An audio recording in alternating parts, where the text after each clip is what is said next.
Balai bomba kan? Ya, ya. Balai bomba kau tu. Merah ni pakcik punya. Tak, beli. Beli kat tu. Oh, Beli harga dia satu naik tu. Ya, naik. Oh, okey. Pakcik beli di Tok ni. Oh. Selalu daripada pihak apa ni? Buka. Pagi tadi kue kuat Oh. tadi jual hak kedahnya. Ha. Oh, ada petuan lain ke? Ada 2 shift. Pagi hak kedah. Ha. Petang shift balik. Oh. Botol tu. Ha. Kedahnya. Tidak slice. Oh, tu lah itu semai tu hak botol punya. Itu pulau. Oh, hak ni lain punya, hak ni sini punya. Ini Tok ni, Tok Pelih. Oh, Kuala Perlis nya. Oh. Kalau nak makan Kuala Pelih kena petang. Oh, petang punya Kuala Perlis. Ya. Pagi punya janji dalam botolnya stok kedahnya.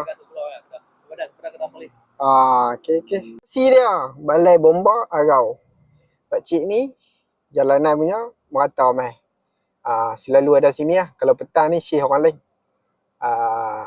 Kita mewawalkan perniagaan orang kita. Minuman yang hampir lupus. Hampir lupus tau. Nira Nipah. Dia boleh mengembalikan tenaga. Pertama, kedua boleh menurunkan suhu badan. Demam bagus. Ketiga, boleh pencernaan yang okey. Dan pelbagai lagi. Dia rasa dia saya tak rasai. Yang ini stok Perlis, Kuala Perlis punya. Kalau pagi stok Kedah punya. Tapi yang ni stok Kuala Perlis petang punya bahagian. Shift petang punya. Rasa dia bismillah. Tawak. Dah. Tak manis sangat. Kalau tak manis tu bohong. Tapi Nira ni kalau campur kita tahu. Sebab saya punya sejarah dulu